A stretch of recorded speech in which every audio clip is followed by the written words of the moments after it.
आज मैं आपको लैसिक के बारे में कुछ बताने जा रहा हूँ, आपका लैसिक सर्जरी। तो सबसे पहले तो क्या होता है, इसका इंट्रोडक्शन छोटा सा एक दे दूँ मैं आपको जो है। The surgery to correct the refractive error is called refractive surgery.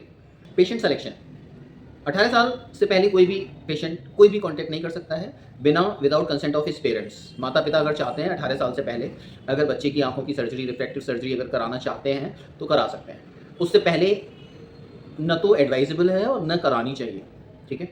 Second thing, एक बहुत इंपॉर्टेंट चीज़ ये है कि चश्मे का जो नंबर अगर आपका बढ़ रहा है तो दैट शुड बी स्टैग्नेंट, कम से कम 1 साल तक स्टेबल होना चाहिए वो नंबर। रिफ्रैक्टिव सर्जरी का आज की डेट में बहुत ज़्यादा जिस तरीके से क्रेज है, इसी तरीके से कॉन्टैक्ट लेंस का पहले बहुत बड़ा क्रेज था। तो उसमें सबसे पहले क्या होता था कि हम लोगों को एक पेशेंट सिलेक्शन करना होता था कि किस पेशेंट के हम लोग कॉन्टैक्ट लेंस लगाएं। तो सबसे बड़ी चीज़ होती है, एक तो सेल्फ मोटिवेटेड अगर पेशेंट होगा तो उसका जो सक्सेस रेट है वो बहुत ही अच्छा होगा। ऐसे ही रिफ्रैक्टिव सर्जरी में अगर पेशेंट का मोटिवेशन कैसे है, अपने नंबर की वजह से है या बहुत सारी चीज़ें जिसकी वजह से वो सर्जरी कराना चाहता है, तो इसमें एक बहुत बड़ी सर्जरी मतलब जो नीड उसकी है वो देखी जाती है कि वो किस तरीके से और किस वजह से अपनी सर्जरी कराना चाहता है।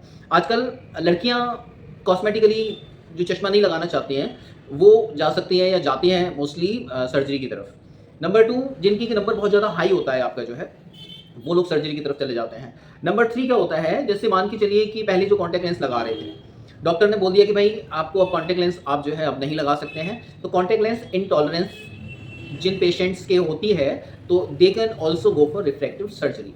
अब बात आती है भाई साहब कि रिफ्रैक्टिव सर्जरी जो आपकी लैसिक सर्जरी की जो एज है वो 18 से अबव और 1 साल तक का आपका उसके अंदर हम लोग वेट करते हैं कि 1 साल तक नंबर कांस्टेंट रहेगा, हम लोग कर देंगे उसका रिफ्रैक्टिव सर्जरी, उसके बाद में वो कहीं बढ़ ना जाए, ठीक है।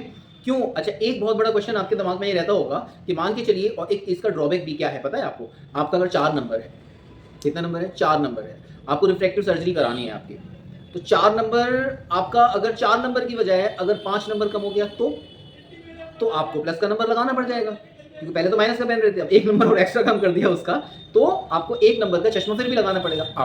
अब आपका एक बहुत बड़ा सवाल ये रहता होगा कि एक बार अगर हमने जो है लैसिक सर्जरी अगर करा ली तो अब हम कितने टाइम के बाद में, अगर मान के चलो इस तरीके की प्रॉब्लम आती है कि 4 नंबर कम कराया और 5 नंबर कम हो गया, या आपका 4 नंबर कम कराया और आपका सिर्फ 2 ही नंबर कम हुआ, तो 2 नंबर का आपको चश्मा लगाना पड़ेगा। फिर डॉक्टर बोलेगा कि नहीं, मैं दोबारा से ये सर्जरी कर दूंगा आपकी जो है, तो उसके लिए आपको कितना वेट करना पड़ेगा, तो कम से कम 1 साल आपको वेट करना होता है इस सर्जरी प्रोसीजर के बाद में।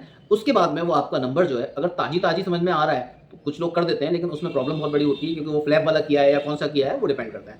तो उसको कम से कम 1 साल के बाद में अगर जो है आप कराते हैं तो वो कर सकते हैं। तो अब एक सबसे बड़ा जो स्टार्टिंग वाला एक बहुत अच्छा एक इंसिडेंट बताता हूँ, इंसिडेंट तो नहीं है खैर, आपका आरके रेडियल कैरेटोटॉमी, जब सबसे पहले ये चीज़ें आई थी उससे सबसे पहले की है आरके में क्या होता है कि रेटिना के जो कॉर्निया है आपका, उसमें स्पोक्स बनाए जाते हैं, कट लगाए जाते हैं।